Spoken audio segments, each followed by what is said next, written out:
What's up everybody? My name is Lance with Waterloo Turf, and today we're going to show you a complete turf reinstallation. So I know you've seen us install on just fresh yards with sod or whatever the case might be, but on this one, we actually already have turf installed. So this client, there's a lot of wear and tear on it. He asked us to come in, just fully replace this entire thing. So that's what we're going to do. So to briefly walk you through what's going to happen on this project is we're going to pull all this existing synthetic grass up. We're going to dispose of it. We're going to check the base to see if it's still in good use. If it's not, then we'll be sure to bring in some extra base, make sure to rework it, recompact it, regrade it so that it is as good as it can possibly be. And then we're going to go into certain areas that don't have turf yet. So for example, this area right here, this area does not have any turf in it at the moment, but our client wants turf in this space and he also wants limestone pavers in the space. So that's what we're gonna do. So we're gonna pull up this existing limestone gravel, we're gonna put in some new base, some new turf, and clean this area up so that this area right here is just gonna be a nice clean walkway. You come in through the gate, super welcoming, turf all the way to the back, made for foot traffic areas with those pavers right there. And then in this area, what we're gonna do is, it's currently a little playscape space, but the client wants to change things up a little bit. We're gonna replace all this dirt, we're gonna move it out. We're gonna put in actually 4 limestone pavers, and he's gonna replace this playscape with a sauna, which is pretty sweet. I'm really jealous of that. So that's gonna be really cool to see. Otherwise, everything else that you currently see as turf, again, is gonna get completely removed, disposed of, and then we're gonna have some fresh Waterloo turf installed right here. So check back in with us at the end of this project to see the full transformation. All right, so step 1 of removing turf and reinstalling new turf is to pull up all the existing turf. So with this project, because it is fairly small, our guys will most likely just roll this turf up as they pull it up, toss it in the truck, and go dispose of it. If it is a larger project space, what we'll do is we'll actually cut the turf into pieces. The reason for this is this currently has infill in it, and if it was done the right way, it should have about 2 pounds per square foot of silica sand infill on top of it. Okay, so when you're pulling up this old turf, there's a couple things that you're gonna wanna look out for and make sure your guys that are working are careful of. So first off, we gotta check to see how this was installed. Did they use seam tape and adhesive glue?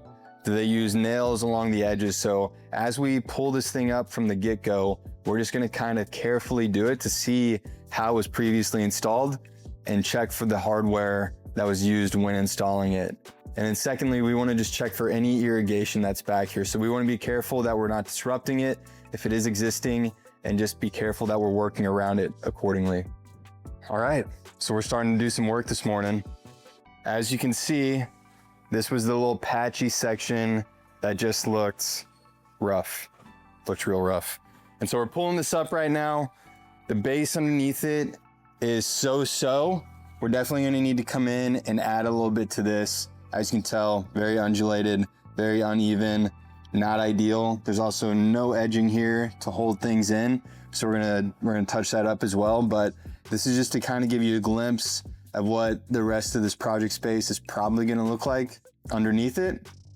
So this is what it looks like to remove some turf, to reinstall some turf. As you can see, a lot of nails were used on this project space. They've clearly rusted out over time. They've expanded in this compacted base. And so the base underneath this area really doesn't look that bad. We're probably gonna come in, maybe just add a little bit of a layer to the top of it, recompact it, regrade it a little bit, just give it a little bit of love. But overall, it looks pretty good. And as you can see, because of the weight of this turf with all this infill in it, these guys are chopping this stuff up and removing it in pieces, because if they were to try to remove this all in one piece, it would be way too heavy. This is a little bit of a glimpse on how to uninstall turf only to reinstall some new turf. Okay, so once the turf is removed, now it's onto the base prep. We want to see if the base that's currently installed that was underneath this previous turf is gonna be a solid solution when we install this new turf. So looking at it right now, I would say it's decent, but it's not great. And so the things I'm looking at when I'm looking at the spaces, how's the grade of it? How's the compaction of it? Where's everything running off towards? Is it smooth or is there a lot of undulation? From what I'm looking at right here, there's a lot of undulation. It definitely needs to have a little top layer of base added to it, some recompaction. There isn't any irrigation in this space. That's something we always check for. And if there is, we run it beforehand and we make sure to run it afterhand to make sure everything was taken care of properly. In this project space, there's no irrigation that we need to be mindful of. The one thing is drainage that we're gonna take care of on this project that isn't currently in place. So as you can see right here, there's this gutter. There's clearly nothing underneath it. What we don't want is for this gutter to just unload water on top of this new turf, because over time it's gonna settle it out. There's gonna be a divot in it. So what we're gonna do is we're gonna actually install a drain right here that's gonna kick out so that any water that is coming off of this gutter line is gonna flow through that drainage properly to make sure that the base that's installed in this area is undisrupted and stays as it is when it's installed. So we're about to move into the base prep section of this reinstallation, add a little bit, recompact it a little bit, get it as it should be, and then move on to the turf portion. Okay, we have started working on a little bit of base prep here. So you can see plate compactor is out. We've gone over it a few times just to get it nice and compacted. We're gonna add a little bit of base on top of this, grade it, rake it, recompact it. Once that's all completed, we will start to roll out the turf. So as you can see right here, this area has been cleared out. What was previously a little playscape with some mulch is clearly just some weed cloth that needs to be backfilled with some base and some limestone pavers. So we're gonna work on that as well. Same with that area over there. That's about it. Here are these pavers, these limestone pavers I've talked about. Here they are. So this is the space that I had talked about earlier where we were cleaning it out, getting all that extra mud, debris, clearing out so we can get it nice and flat. Now we've got some base in place, a little bit of compaction. We're still gonna clean this up a little bit more, but like I said, this is where these pavers are gonna go for that sauna that the client's gonna have installed. So with these pavers, we're gonna cut them, we're gonna place them nice and organized and create just a cool little space for the sauna with some turf in between. Over here, now that we've cleared out the old turf, compacted the base that was previously installed, we're gonna start installing the rest of our base that we're bringing in. So you can see the guys have started to dump these into piles. This is gonna happen throughout the entirety of the project site.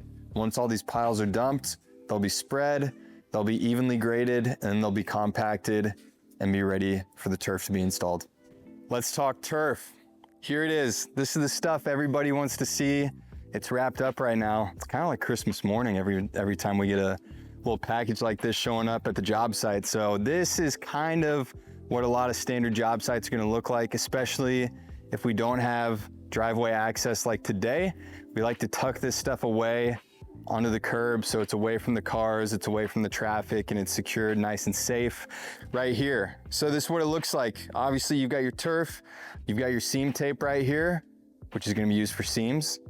You got your adhesive glue, which we'll be also using for seams. And then on the back side, right here in front of me, we have silica sand. And so this is our standard infill we use on most of our projects. This is what's gonna go on top of our turf. It's gonna be brushed in really nice, help those blades stand tall, kind of give it like a memory face. But yeah, this is kind of the general sense of what most turf installs have and what's gonna be sitting on your curb when you call us to come and install your turf. All right, we have made it to almost the finish line. So we've got some Waterloo turf rolled out, this nice, beautiful, lush green yard carpet, and we're gonna start installing it. So you can see the guys are already getting away. They're cutting around the corners. There's some pavers right there that they're gonna cut around.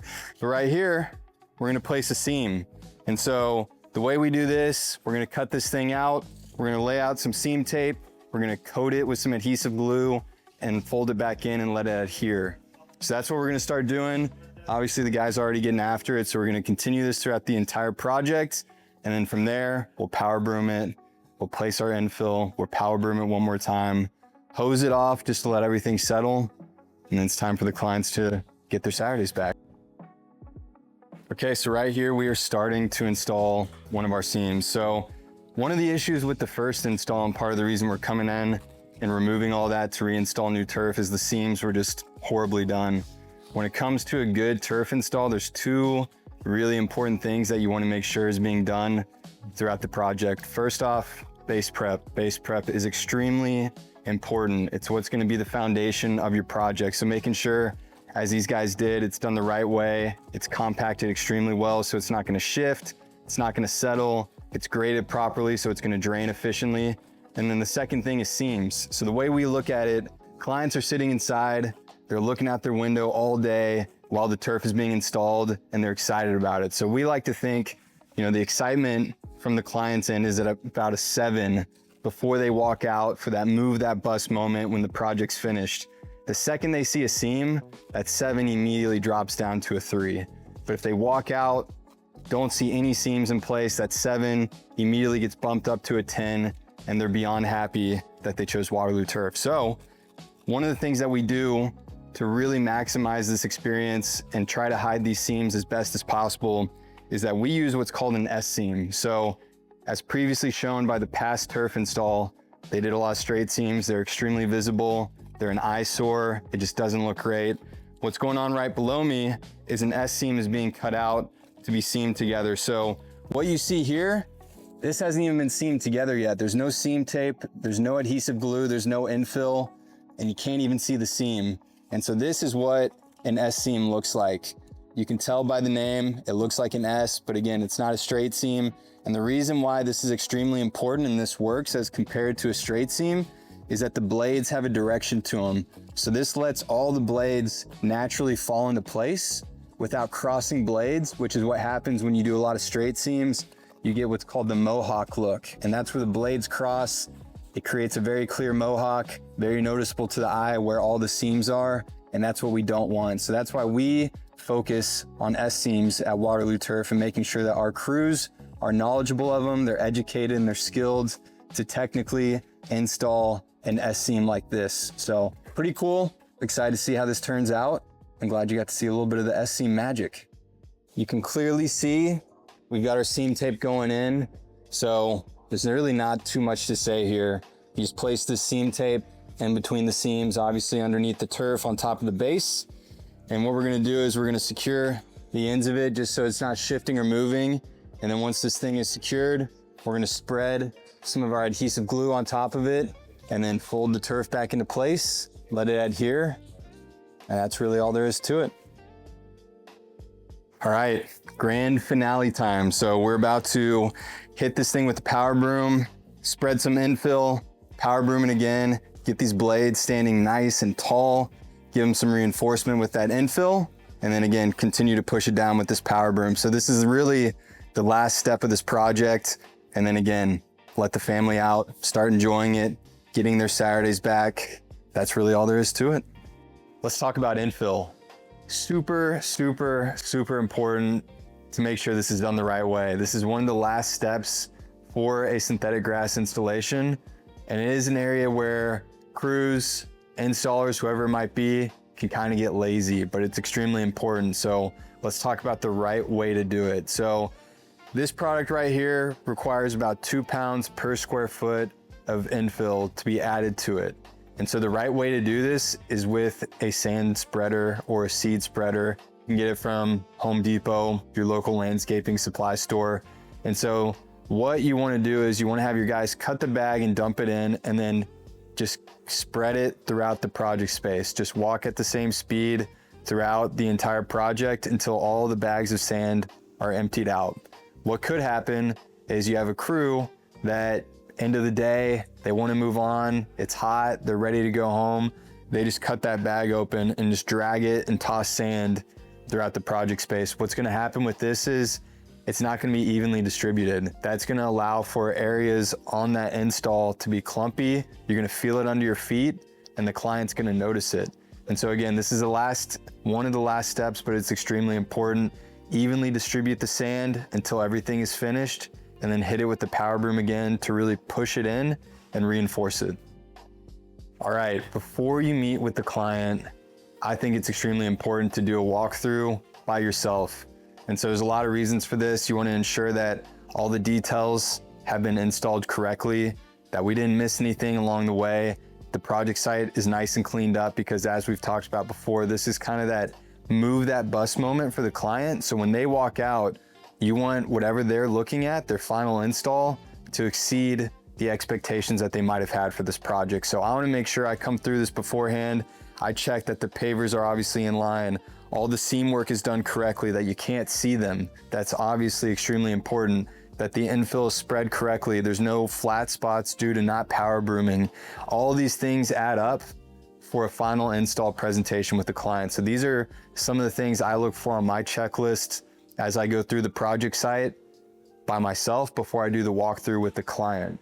And then when it comes to doing the walkthrough with the client themselves, again, you want this to be move that bus, Disney World experience, to where it's clean, seamless, and they're in love with it. So I walk through with a client, everything I just walked through with myself, but I know at this point that I'm confident that the project was done correctly. So these are some of the things that I look for during my own post-install walkthrough, and then with the client post-install walkthrough. The moment has come. We have finished the project, so let's go take a look at it. As we talked about, these pavers were here before, but it was all gravel. So now we have pavers coming into this turf space. There's no gravel anymore, obviously, it's all turfed out. These pavers are important though. This is gonna be a really high foot traffic area. And so we like to use pavers to help mitigate any of the matting that could potentially happen with all the foot traffic going through here, which makes pavers a great option for that. Second, on this entryway, this drain right here, there was no drain here before. It was all just coming out through the gutter, emptying into this gravel space. We actually put in this drain, extended it to a pop-up on the outside of the project to make sure that there's no runoff coming into this space that would eventually break down the base, make it settle out, and become lumpy and gross. So as we continue, all the seams that you saw before in this project space, all those straight seams, those mohawk seams, they're gone. We did S seams throughout this entire project.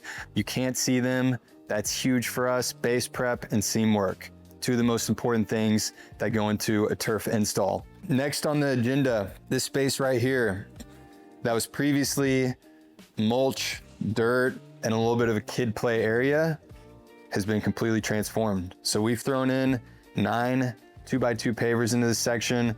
It's no longer gonna be a kid play area. As we've talked about, this is gonna be used for a sauna, which is pretty sweet. I can't wait to see that. I'm excited for the client on that. And then lastly, this area right here, this area that was gross. It hurt my heart to look at. It was patchy. Dialots were different. I don't even think the turf was actually the same. Has obviously been taken out and completely redone.